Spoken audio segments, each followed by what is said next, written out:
Thought Bubble Audio.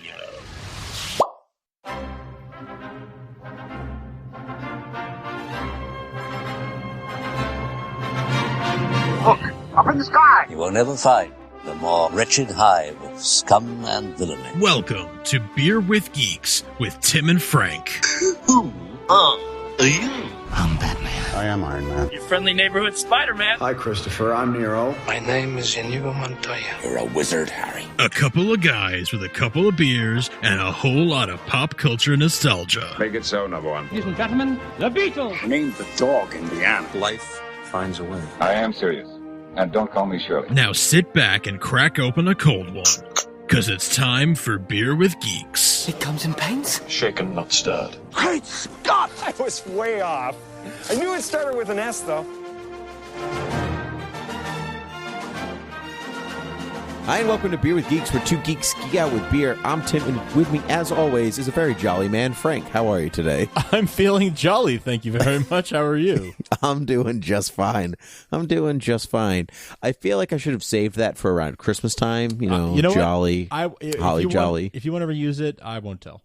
I probably will. You're actually wearing kind of a reddish shirt right now, too, so... That's true, yeah. I could have. But you know what? 'Tis not the season for Christmas, Frank. Tisn't, no. 'Tis the season for Halloween. And Yes. You know what that means, Frank? It means we're probably drinking some pumpkin beer, because I know I am. Are you drinking a pumpkin beer? Not just yet. Are you serious? It's No, October. I have them. Oh, They're in my okay. fridge. We get like 2 months to drink. No.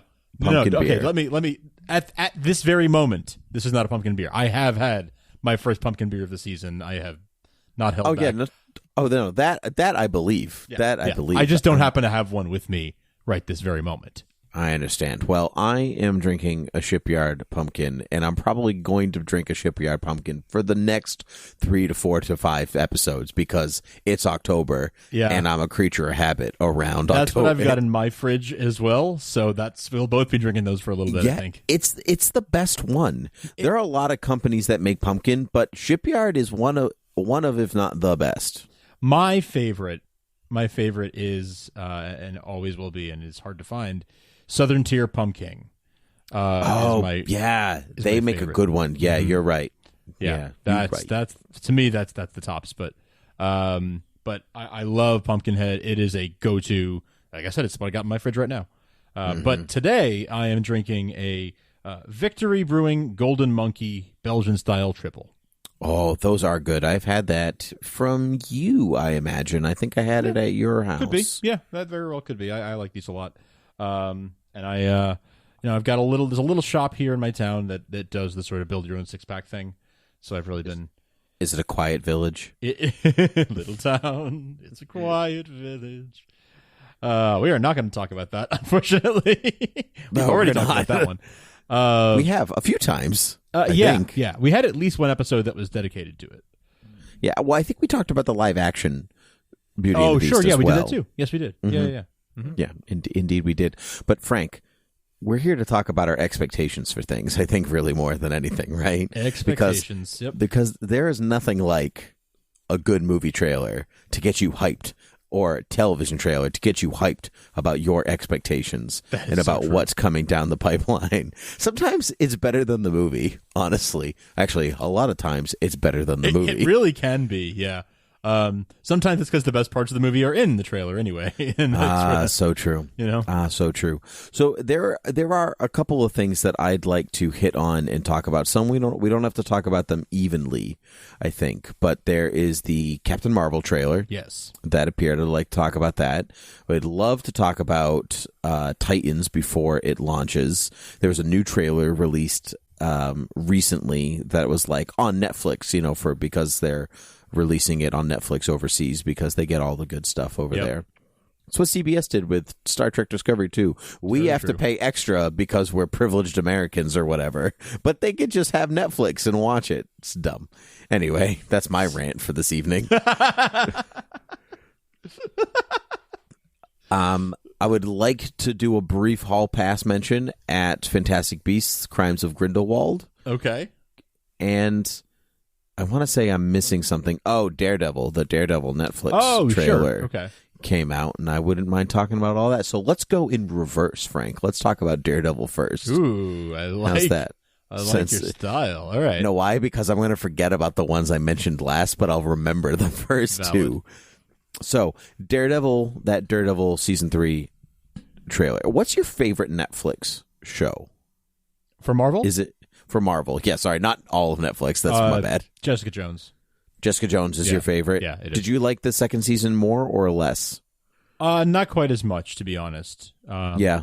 But I really still enjoyed it quite a bit. I actually only just finished it really recently. I had a couple episodes left, and it kind of, over the summer, got lost in the shuffle, and I just picked it back up and got to the end. I did like it a lot, but not quite as much as season 1. Yeah, I liked it. I didn't love it. Both seasons, I think. I liked season 1 a lot more, definitely. But Daredevil for me has been, those have been the best for me. Even if I recognize that season 2 definitely isn't as good as season 1, there's still a lot of elements in it that I enjoyed. So I am super pumped for season 3. And I think it looks good. It's definitely got this, it's darker and grittier kind of thing going on, which is, I don't always love. No, sometimes the same tone is okay. You don't have to change the tone every season. Friends was on for 10 years because it was the same tone every year. Consistency is really, really a good thing in a lot of cases. Why is it that comedies sometimes tend to get that? They get, we have to be consistent because we're a comedy or a sitcom, but dramas are we got to make it different. I think because comedies are a little bit more cookie cutter, a little more formulaic, and they can be sort of less. They can get away with pushing the envelope less. Sure, that's true. There's a lot less writing on a comedy. Yeah, not to say that it's not hard work to be a writer on a comedy. Yeah, arguably it's harder. Correct. It's easier to make somebody sad than happy or laughing. Right. So it's it's just the nature of that type of storytelling.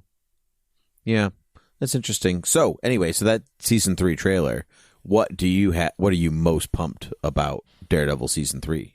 Well, I mean, the first thing that I see right away is the white suit, and that's really excited. Arguably, that is what I am also most excited about. Yeah. I'm like, yeah, he's back in his black one. I don't care. I like the red suit. I like the red devil suit anyway better, but the white suit, baby, that's what I'm talking about. The Kingpin in the white suit is just all right. Bring it on.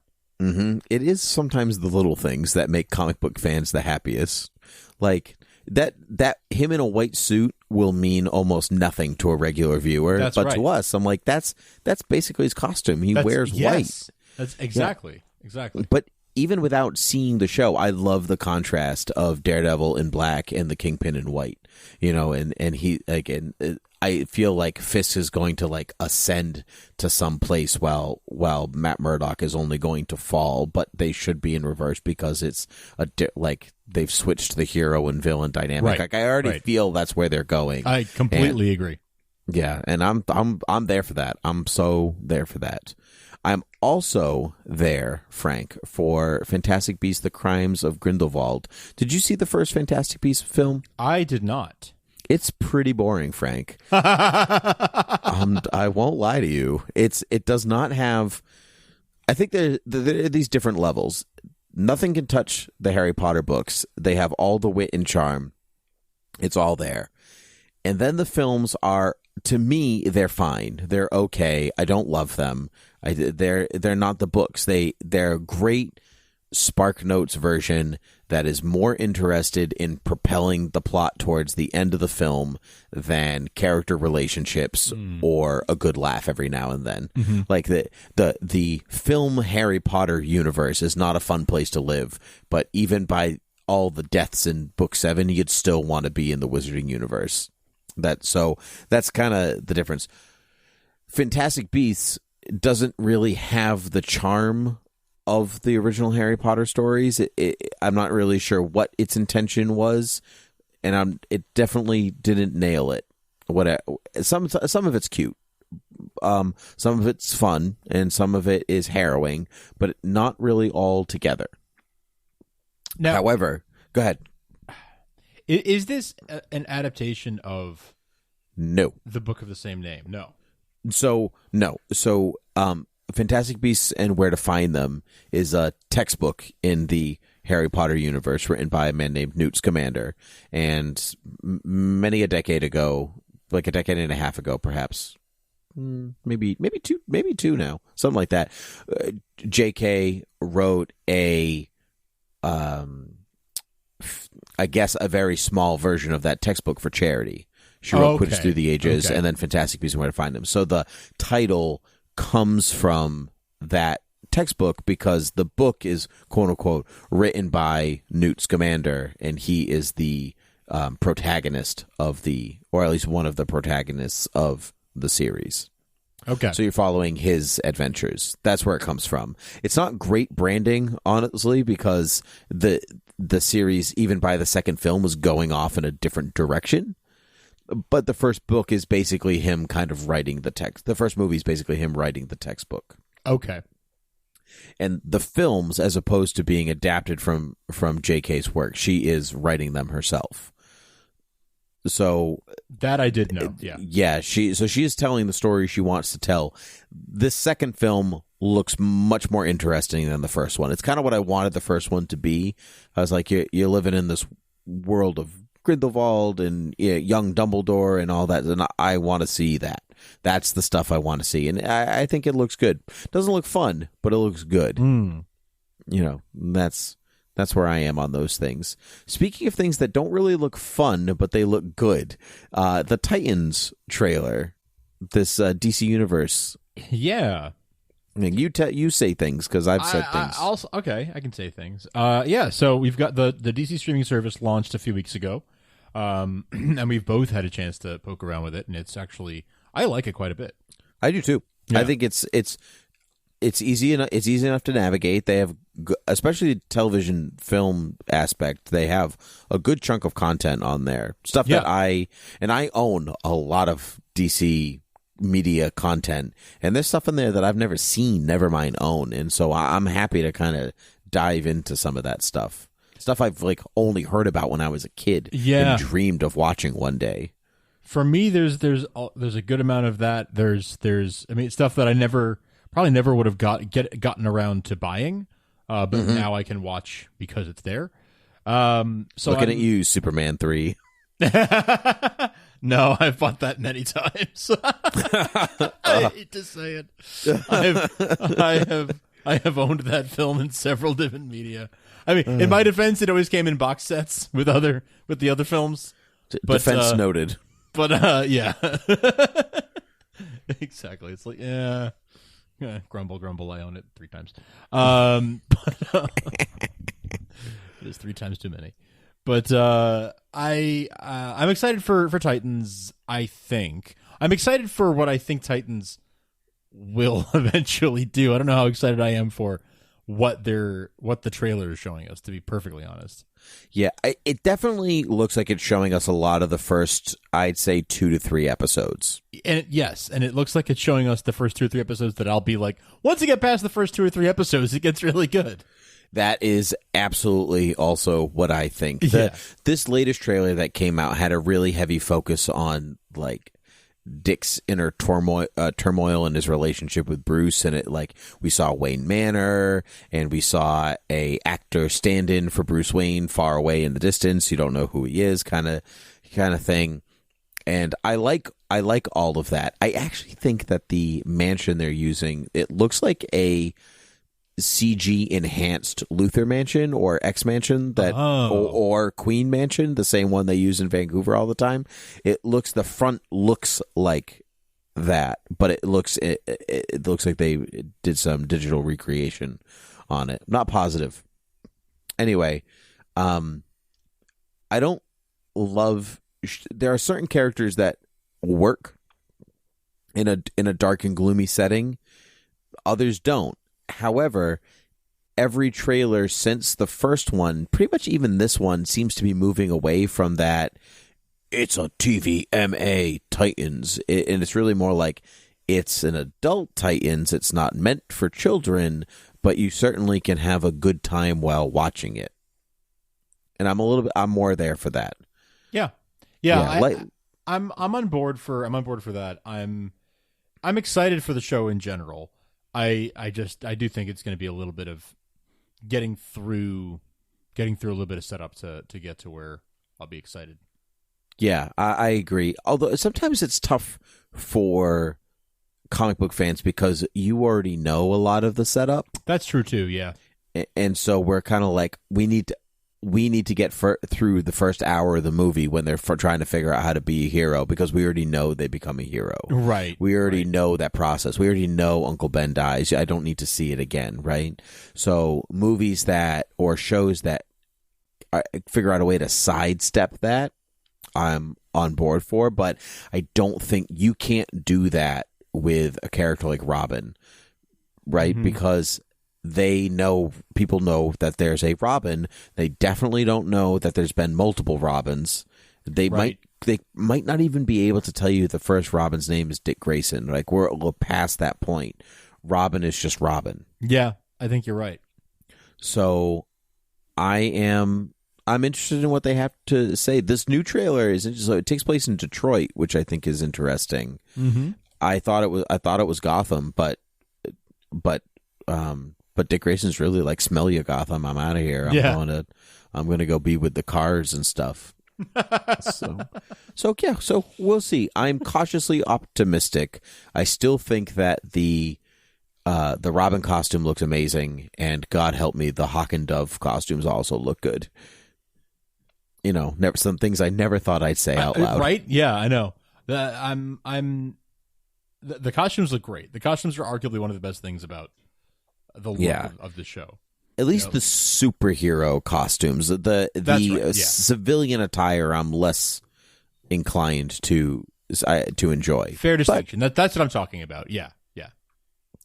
But I'm curious. I'm definitely curious, and I really hope it's good because I want the DC Universe app to succeed. I want DC. It's not like it's an underground indie company or anything, but I think that Marvel takes up so much of the airwaves that I want DC to have a thing that is successful, that's really successful outside of the CW shows. I'm very much with you on that. I really want DC to succeed somewhere. And I've been very glad that, the CW shows, DC CW shows are, pretty widely appreciated, and I think critically appreciated, and for the most part, there's ups and downs, but generally speaking, they're people like them. That makes me glad that the DC has that going for them, because at the end of the day, I'm more of a DC fan than a Marvel fan for the characters and the stories from the comics themselves. But it's hard to deny that Marvel kind of has this space on the big screen carved out for themselves, and then on the Netflix stuff, they definitely dominate there. So it'll be, I hope it'll be good to have a little bit of balance here, where hopefully DC will have this area and the CW, and Marvel kind of presumably remains dominant in film and on Netflix. Yep, I completely agree with that. And whatever Disney streaming services come about too. Well, right. Actually, so the rumor is that, speaking of Disney streaming services, so that Jon Favreau, Star Wars show might be filming this week or next week. Like it's going to start pretty soon. I did hear it was going to start filming like this fall, so that checks out. I am so ready. I'm very ready. I'm very excited. So ready for that. I'm a lot more excited for that than I am for the D.B. Weiss and what's the other one? The Game of Thrones guys trilogy.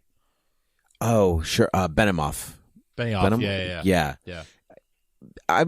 I think because Favreau has his tone maybe matches Star Wars. Yeah, I think so. But I haven't seen Weiss and Benioff, whatever his last name is. Banana. A ballpoint banana. I haven't seen their tone reflect Star Wars, and so I'm not sure where to go with that, but it's allegedly still in the works. So who's to say? Really, who's to say? Right, Correct. Frank. Correct, right, sir. Right. Good. You, sir, are correct, sir. Excellent. All right, well, so that brings us to our last. That brings us to our bit of last trailer talk here, and that is of the Miss Marvel trailer, Marvel's first headlining female superhero Captain film. Marvel, not Captain Marvel. Did I say Miss Marvel? Shoot. Well, you know what? She is Miss Marvel. That was who she was first.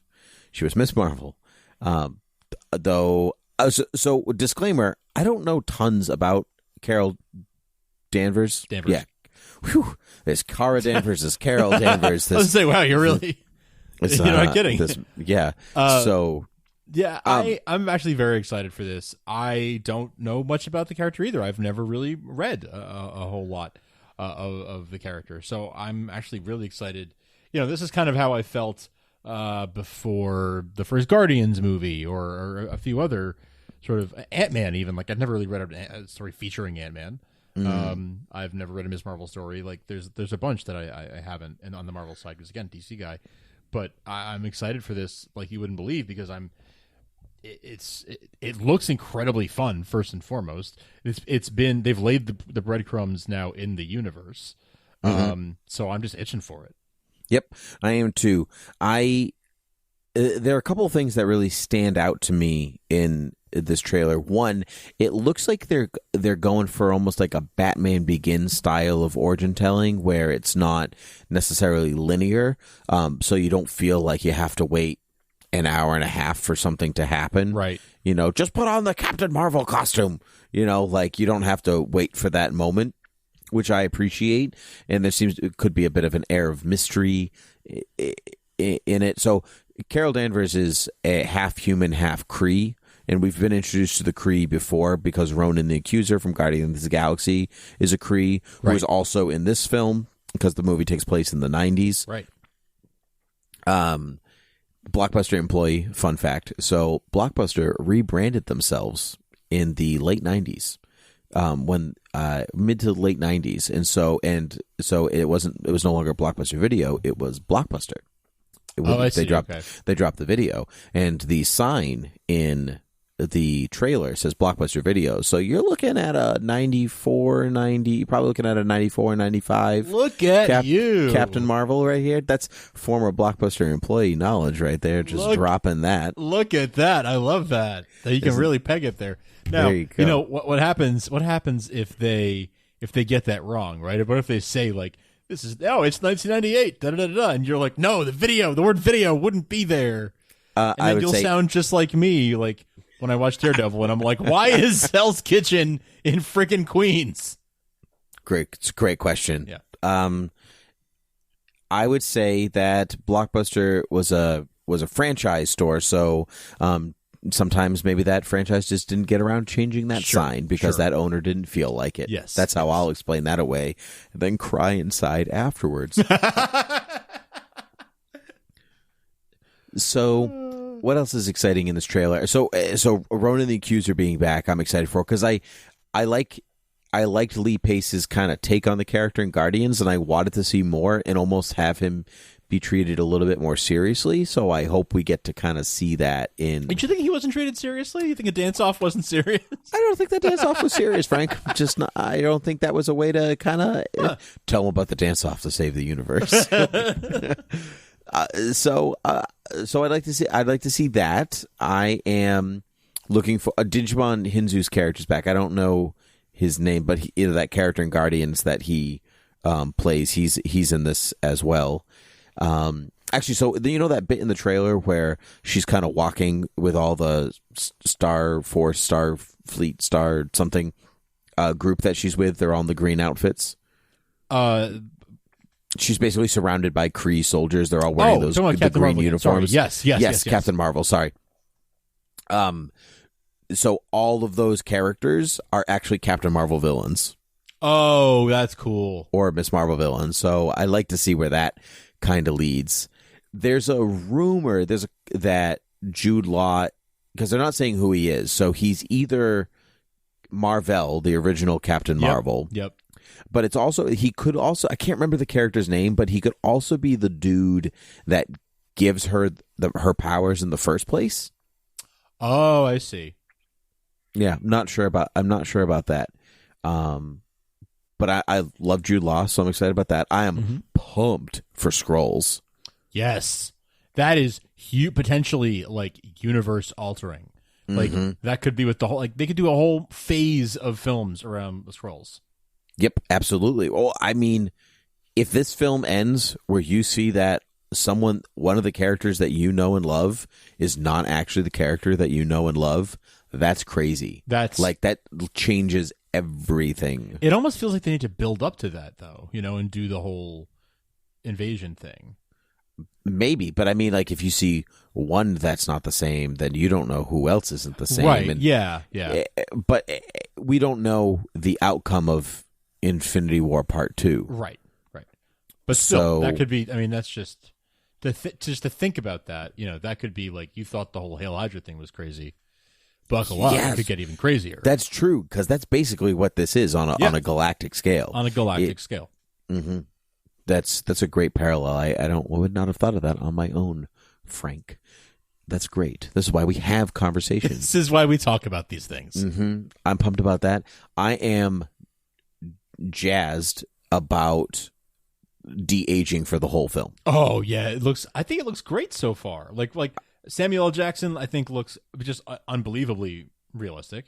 To the point where I'm a little bit still like, how much of that is practical? Because it looks really good. And then of course Coulson, his first name is Agent. But he's looking quite dapper as well. I like that he's in this film because he specifically tells Tony in Iron Man 1, where Tony's like, he's my bodyguard. What is this? I'm Iron Man. You know, he says, this isn't my first rodeo. So I like that Coulson's like involved in this Captain Marvel-ness, however he's involved. I mean, that's pretty cool. I also like, and no one's really talked about this. So Samuel L. Jackson is Nick Fury because in 2001, the Ultimates the Ultimates comic made Nick Fury look like Samuel L. Jackson. Yes. Brian Hitch called Samuel L. Jackson, was like, we want to make Nick Fury look like you. Is that cool? And he was like, yeah, that's cool. Do that. And then 10 years later, he's playing Nick Fury, right? Mm-hmm. So life imitating art. Exactly. So before the Ultimates came out, Nick Fury did appear in the Ultimates line of Marvel Comics. He did not look like Samuel L. Jackson. He had hair exactly like the hair that Samuel L. Jackson has in Captain Marvel. So not only does he now look like himself but he also looks like the previous not Samuel L. Jackson version of the Ultimate Nick Fury. It's crazy. I haven't seen anybody talk about this, but it's so cool. That is crazy and really cool. It's so cool. That is very, very cool. I know. The attention to detail that we pay for things that don't ultimately matter in the universe is crazy, but they also pay attention, and that's why we love them. So good. That's so good. I know. That's my one true good observation for this trailer. You need to tweet that. You need to do a side by side. Get a screen grab or something of the Ultimates thing, and then the screen grab from the trailer, and tweet that, because that's such a cool observation that I haven't seen anywhere else. I can do that for you. I can definitely do that. That is real cool. Mm-hmm. I am excited for this movie in a great way. I think mostly excited because basically everything that I've just said to you is all I know about Captain Marvel. Or Carol, I know she's in the Air Force, which the trailer tells you. Right. And that's kind of it. I do know that Rogue, the X-Men in the comics, can fly and has strength because in the comics in the 80s she stole Carol's powers from her. She held on to her for too long. That does sound sort of vaguely familiar, that I've heard people discuss it. Yeah, and so that's what. Yeah, so that's why Rogue, say in the films, can only absorb people's powers, and she can't fly or have strength because Carol is not in those films. Right. Checks out. Yeah. Mm-hmm. Yep. Fact checking, baby. So that's I think that's pretty much all I've got, Frank. Do you have anything else to add? I mean, there are other things we could mention, but I think that's a good base. I think those are some good things to talk about. If we wanted to go in all kinds of directions, we could talk about things like Mary Poppins and stuff like that too. But keeping it sort of fun. in this genre. Can't wait for Dick Van Dyke to dance on top of a desk because he's in his 90s, and it's amazing. And it's going to be delightful. It is going to be delightful. Yeah. Well, we talked about Mary Poppins too. Well, there you go. So I think that's it from us. So you can check us out on thoughtbubbleaudio.com and on Beer with Geeks, Facebook, Twitter, and Gmail, and rate and review us on podcasts and Spotify and iTunes and Google Play and all the other places podcasts can be found. Yes, you sir. can donate to our Patreon via the Overcast app, which is pretty friggin' cool. Yeah. There's a little Patreon button in our, if you listen to this in Overcast right now, look at the now playing screen. There's a little dollar sign in the bottom right corner, and that's you can donate there. So, and otherwise, just patreon.com/thoughtbubbleaudio will do it too. Indeed, we will. So that's it from me. That's it from Frank, the Jolly Man. Unless you have anything else to add? No. Peace, love, and tacos. Fantastic. Well then, until next time, cheers.